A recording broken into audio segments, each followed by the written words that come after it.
This should not work as well as it does. I took AMD's Ryzen AI Max Plus 395 in the ROG Flow Z13 and used it in a way I haven't seen anyone else try, with a full sim racing setup.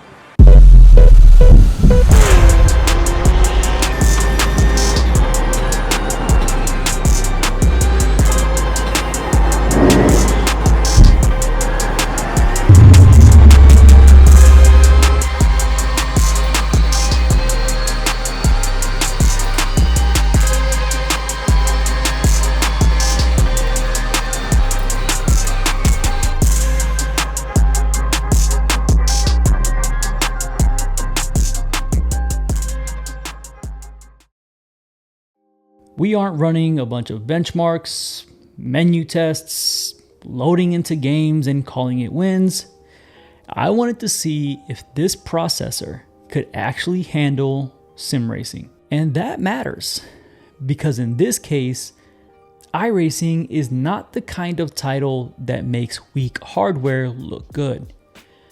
Even iRacing's own support docs say their minimum specs will only really let you run at the lowest settings in test driving mode, with a 4-core CPU and 16 gigabytes of RAM and a discrete gaming graphics card with dedicated memory. So to me, when a machine like this, built 100% around integrated graphics, starts looking comfortable, that's where things get interesting really fast.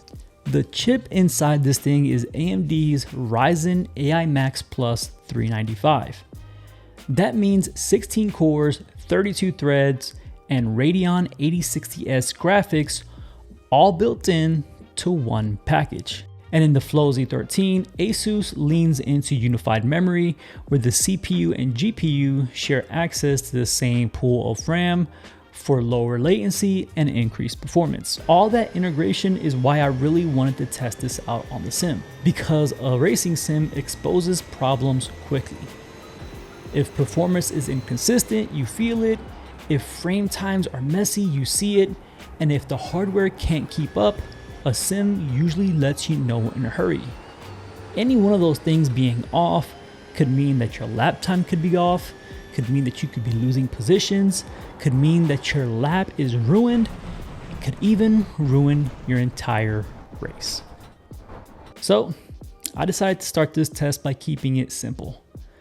Before I got carried away with bigger claims, I just wanted to know one thing.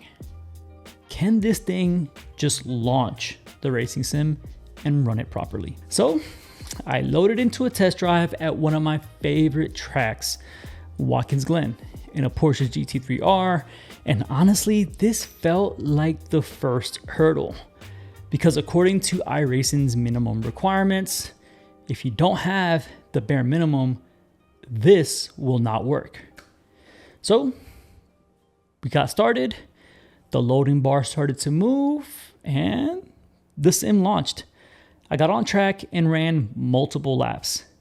It really just worked. I was insanely hyped. Not just that, but there was no obvious input latency, no weird graphical issues, no major dramas or stutters. The one thing I did notice almost immediately was the fan noise. It was loud, and the device was pretty hot, which, to be fair, is not exactly shocking when you're using a thin 13-inch gaming tablet to do something like this. ASUS does talk up the vapor chamber, liquid metal, and 2nd gen arc flow fans on the Z13, but in real use, you can absolutely tell this thing is chugging. Still, the first test mattered, and once I got that far, I did what I'm sure a lot of us would do. I got greedy, because on my actual PC setup, I don't use a monitor, I use VR. So I grabbed my MetaQuest 3, connected it through Horizon Link, and right away got hit with a warning that the system does not meet the minimum requirements, which is not exactly encouraging. And in fairness, Meta's own PC requirements for Horizon Link are clearly aimed at compatible Windows PCs with specific GPU support. Their guidance recommends at least an Intel i7 or an AMD Ryzen 7 with 16 gigabytes of DDR4 memory and graphics in the class of NVIDIA's RTX 20 series or AMD's Radeon RX 6000 series. They actually have a list of supported GPUs which call out specific models. Just know that the Radeon 8060S isn't on there. So I already knew I was outside the cleanest support path, but I'll move forward anyway. Some text is not going to stop me from trying to accomplish this. I mean, if this thing can run sim racing in VR, man, I might actually keep it. I launched the sim in OpenXR, which is what I do on my main PC, waited, and for a second, it looked promising. As the loading bar started progressing, it said connected, the sim launched, just not in the headset. It actually opened up in a desktop window instead. And the weird part was that it was clearly reading positional data from the headset because when I moved the headset, the sim view moved with it. So it was seeing the headset, it was just not actually presenting the experience in VR. So I put my troubleshooting hat on and went down the usual rabbit hole. I matched the settings from my PC. I tried launching it in various different VR settings, deleted render files, updated everything that I could, spent way too long bouncing between runtimes and settings, and after a few hours, I still could not get this to work properly. So I want to be careful with how I say this. I'm not going to sit here and tell you that the Ryzen AI Max Plus 395 flat out can't do VR. What I can say is that I could not get this specific combination of hardware and software to work correctly. Given Meta's compatibility guidance, I think it's fair to say I probably ran into support or runtime limitations somewhere in that chain. I just can't prove exactly where it breaks. So at this point, I decided to completely ditch VR and went back to my monitor. And honestly, there's still plenty more to look forward to because all I've done at this point is launch a single test mode, which involves only one car on track. A live official session with other cars, qualifying and racing is a much better test of whether or not this chip can handle real sim demands. So, because I did not want to risk my license in road racing, I jumped into an official Rookies Formula session. And if you've ever been in Rookies, you know exactly what's about to happen.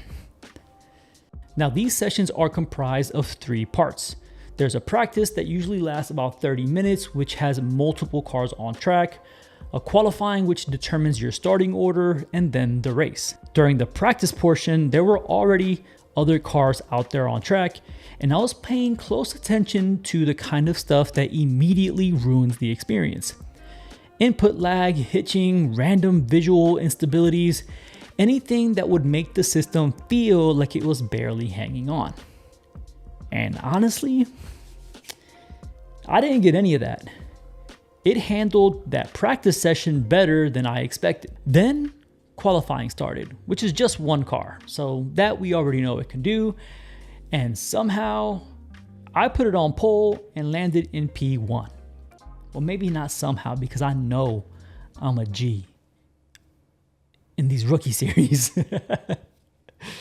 Which I'll be honest with you, felt really good for about 5 minutes. Because then the race started. We went green, headed into turn 1, and the whole thing ended exactly the way rookie races in iRacing tend to end. Immediately, violently, and very on brand if you've ever done the Rookie Series races on iRacing. But even though the race ended in chaos, the bigger takeaway was still the hardware, because at that point, the chip had already answered the more important question. It could handle more than just a clean solo test lap. And that's why I think this processor matters. No, not because at this point, this will make gaming laptops irrelevant, not because it magically replaces high-end dedicated GPUs, but because it pushes integrated graphics into a space where you actually have to start taking them seriously. This chipset in this tablet managed to run a full racing setup and did it very well. That's the story here. Because for years, integrated graphics usually meant compromise. Fine for things like Minesweeper, a little productivity, maybe acceptable if you were willing to lower your expectations. This processor is not just found in some laptops and these 2-in-1 tablet combos. They're found in some handheld gaming devices. Things like the Apex from 1xPlayer. I believe Ioneo also has something coming out with this exact same processor. So you can already imagine that if we're running a full sim off of this, I'd be willing to say it's probably capable of doing that on a handheld, depending on how much RAM you got. Now, it's not all sunshine and rainbows, y'all. There's one huge catch to this. And that, of course, is price. This kind of performance is not cheap. Think about this as the mobile equivalent of like a 5090 graphics card. Asus's own Z13 spec page currently shows the 2025 Flow Z13 starting at $2,000. On the handheld side, 1xPlayer's current store listing for the Apex starts well north of $2,000 depending on the config. So the barrier to entry for this power is very high. But the real reason I still find this exciting is the bigger picture, because both modern consoles and chips like this follow the same broad APU idea. CPU and GPU living together in one package instead of relying on a separate graphics card. Now, this does not mean that the Ryzen AI Max Plus 395 is basically a PS5. It isn't, but the broader idea is similar. And that matters because it shows how much more capable integrated graphics designs are becoming. And if that trend keeps moving in the right direction, handheld gaming gets very interesting, because the long-term dream is obvious. Smaller devices, less compromise, and performance that starts feeling a lot closer to what people expect from current generation consoles. Now, as far as my own personal use case for the 395, I decided to go with this form factor because on paper, it made more sense for me than something like the Apex at around $2,000. In theory, a tablet laptop hybrid sounded more useful. I could game on it, maybe even edit some videos, get some work done, use it as more than just a gaming device. And technically, yes, you can do that, as I know some people do use this as like a daily driver for a laptop. Shout out to Too Loud Tech. But in practice, for me, it just never really felt like the right tool to use outside of gaming. So by the time you guys see this video, I would have returned this device already. But even though I'm sending this back, I'm still walking away insanely impressed, because this test did exactly what I wanted it to do. It showed me that this level of integrated graphics performance is real. It showed me that handhelds like the Apex aren't just all hype. And even though I still wasn't able to get everything running in VR, the bigger story here was still the chip. And I think that's the part people should really pay attention to. I just want to give a quick shout out to my boy Jeeve, the Silicon Fox, and Nelly from Gaming Repairs, because if it weren't for their videos, I wouldn't know that there were handhelds that have this exact processor inside of it. So if you want to see more about the 1X Player Apex, I'll have their videos linked down in the description below. They've done unboxings. Nelly has almost all the accessories that you can get for the 1X Player, which is kind of scary. And Jeeve has a really good review on the Apex, which shows you gaming performance and all that good stuff. Me personally, I'm just not crazy about the price point. I mean, think about this. If we got something this powerful at about $1,000 in something like the Legion Go 2, that would be insane, y'all.